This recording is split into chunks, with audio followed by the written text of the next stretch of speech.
Si uno se refiere a la historia de la selección argentina de básquetbol, lo más factible es que apuntemos a las alegrías recientes y que además incluyamos a los logros de las últimas 2 décadas que llevaron al básquetbol argentino a ser parte de la élite internacional.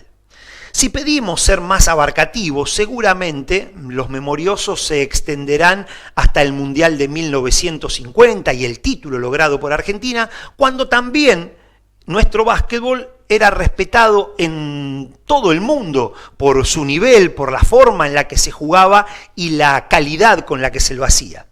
Pero si queremos tomar toda la historia de la selección, toda la que la propia Federación Internacional de Básquetbol toma como oficial, habrá que ir hasta 1930, cuando se disputó el primer campeonato sudamericano.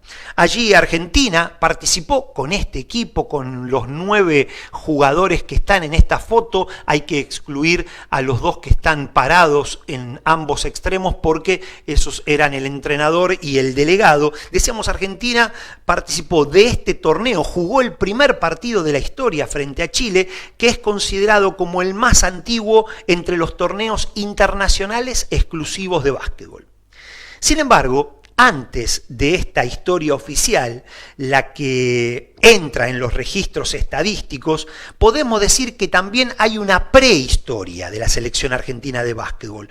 Y esta se extendió entre 1921 y 1927, y en ella hubo competencia internacional, la que es muy poco conocida y que acá voy a intentar contar en gran parte.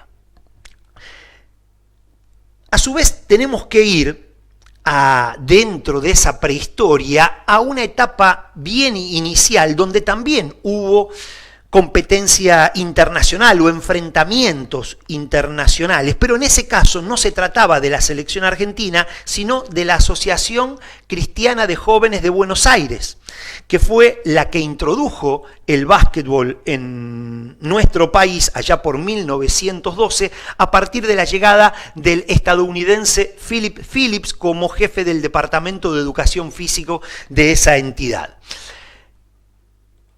Este profesor les enseñó y puso a jugar al básquetbol a los primeros deportistas argentinos. Después de las clases de gimnasia los hacía jugar. Esta es la foto más antigua de la que se tenga registro, con la presencia de Philip ahí con la pelota en el centro y los primeros 10 o 12 practicantes que tuvo este deporte, al menos en la ciudad de Buenos Aires.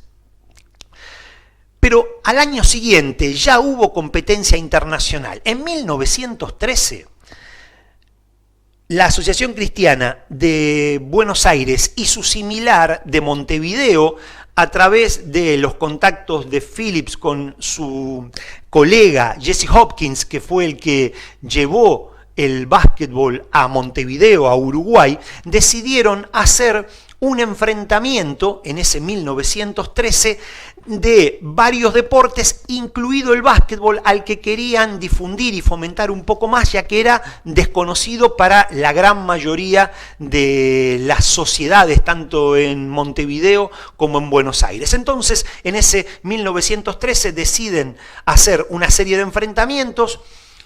Ahí está Hopkins vestido de traje junto a los primeros basquetbolistas uruguayos que se tenga registro. Hacia allí viajó a Argentina, hacia la capital uruguaya, con una delegación que incluía también esgrimistas y gimnastas. Argentina o la Asociación Cristiana de Jóvenes de Buenos Aires armó 2 equipos, uno compuesto por empleados de la Asociación Cristiana y otros por jóvenes estudiantes. Ahí lo vemos en el centro con la musculosa oscura a Phillips comandando esa delegación, y así fue que se hicieron 4 partidos en Montevideo. Los empleados perdieron los 2 que disputaron y los estudiantes ganaron los 2 que jugaron por su parte.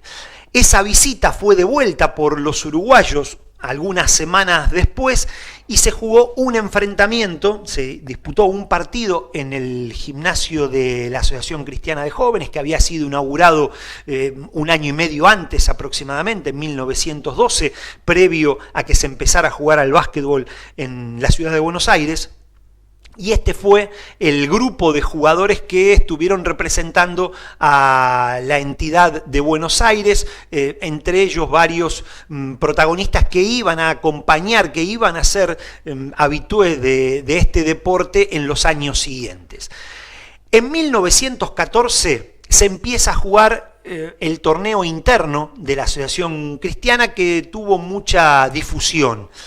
Ahí, este es uno de los equipos iniciales que participaron de ese torneo. En el cuarto, comenzando a contar desde la izquierda, es Manuel Virba, que 7 años después iba a integrar la selección argentina en su primer partido, ahora sí, oficial. En ese 1913 se hizo otro enfrentamiento ante los uruguayos, y al año siguiente, en 1914, se aprovechó el paso de un grupo de brasileños que también habían empezado a jugar al básquetbol. En Brasil el básquetbol había comenzado a jugarse allá por la década del 90, en el siglo XIX, y se hace un enfrentamiento que los argentinos logran derrotar a los brasileños, con la particularidad de que el propio Philip Phillips integró el equipo argentino. En el 1915 se siguió disputando el torneo. Hay otra foto de época con una calidad limitada, pero que nos sirve por lo menos para verlo ahí a Phillips parado en el borde derecho, acompañando a los basquetbolistas. Varias caras que se van repitiendo permanentemente de ese puñado todavía de jugadores, aunque cada vez más amplio, de practicantes del básquetbol. Y en el 1915 se vuelve a hacer un enfrentamiento con la Asociación Cristiana de Jóvenes de Montevideo. Se hace en el gimnasio de la asociación en Buenos Aires. Estos son los 6 jugadores que representaron a la IMCA de porteña, con Renault, con Trainor, Domingo Cruz, Hernando Arena, Rodríguez Quiroga, Delepiane, Rawson y Árraga. Hay mucho apellido anglosajón, mucho doble apellido, porque en aquel momento la práctica deportiva estaba solamente reservada para las clases pudientes, y esto es una demostración de ello. Sigue jugándose el torneo interno, y es tanta la cantidad de jugadores que quieren participar, de equipos que se quieren anotar, que a partir de 1917 se crean 2 divisiones, una primera división y una segunda división, y el torneo se jugaba con ascensos y descensos, lo que hablaba del interés que esto iba generando, y que además los periódicos de la época, los diarios de la época, publicaban la jornada, que normalmente se jugaba los sábados por la noche, con resultados, tablas de posiciones, como para seguir la actualidad de este torneo interno de la Asociación Cristiana de Jóvenes de Buenos Aires, que cada vez tenía más difusión. En 1919 se va a hacer otro enfrentamiento, pero ahora de características diferentes, porque los uruguayos ya no estaban representados por la Asociación Cristiana de Jóvenes, sino que se habían formado clubes, habían fundado la Federación Uruguaya, ya tenían un torneo federado. Entonces ya Uruguay hizo tanto el partido en Montevideo como el de Buenos Aires representado por su verdadera selección nacional. Por eso los uruguayos toman estos partidos como la primera aparición de una selección uruguaya como tal. Pero no así sucedió con Argentina, que fue representado por el equipo de Nacional. Ahí vemos como uno de los jugadores tiene la N bordada en su camiseta, porque era el equipo del torneo interno de la Asociación Cristiana de Jóvenes llamado Nacional. Había sido el campeón tanto de 1918 como 1919. Entonces este equipo fue representando a la Asociación de Buenos Aires. Corniel, Manuel Hernandorena, el hermano menor del anterior, Zambra, Grassi, que en realidad era uruguayo, el que tiene la N marcada en su camiseta, y John Barr, claramente el más alto de ese grupo, fueron los que representaron a la Asociación de Buenos Aires con su equipo de Nacional. Se dividieron, en Uruguay ganaron los uruguayos, en Argentina ganó el equipo de Nacional, y todo iba a cambiar a partir de 1920.